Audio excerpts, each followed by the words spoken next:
संजय केणेकर यांनी ठाकरेंच्या मराठवाडा दौऱ्याला विरोध केलेला आहे। तर महत्त्वाची बातमी, उद्धव ठाकरे मराठवाडा दौऱ्यासाठी रवाना झाल्याची बातमी समोर येतेय।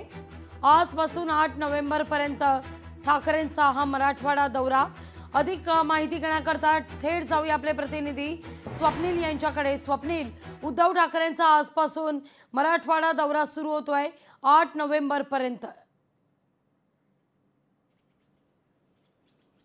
लागवी 4 दिवस उद्धव ठाकरेंचा मराठवाडा दौरा आहे। शेतकऱ्यांशी संवाद या दौऱ्यादरम्यान साधणार आहेत। पूरग्रस्त शेतकऱ्यांची यापूर्वी सुद्धा उद्धव ठाकरे यांनी भेट घेतली होती। दरम्यान आढावा सुद्धा घेण्यात आला होता। मात्र 31,000 कोटींचं पॅकेज राज्य सरकारने जाहीर केलेलं आहे, त्यातील मदत अद्यापही शेतकऱ्यांपर्यंत पोहोचली नाही असा आरोप होतोय। त्यामुळे आज खरं तर शेतकऱ्यांशी संवाद साधताना हे पॅकेज मधील निधी मदत जी आहे ते मिळालेली आहे का याची सुद्धा ते शहानिशा करणार आहेत। त्याचप्रमाणे 1 लाख रुपये दिवाळीपूर्वी शेतकऱ्यांना त्यांच्या जमिनीसाठी देण्यात यावे, माती भरण्यासाठी देण्यात यावी अशा प्रकारची मागणी केली होती। त्या संदर्भातही आज उद्धव ठाकरे शेतकऱ्यांशी चर्चा करताना माहिती घेणार आहेत। मात्र दगाबाजरे असं सरकारला म्हणत उद्धव ठाकरे यांचा हा दौरा आजपासून सुरू होतोय।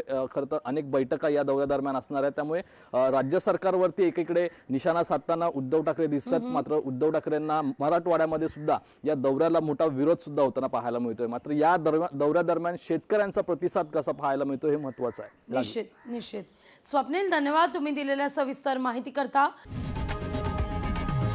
लोकशाही मराठी ऐका, पहा, जागरूक रहा।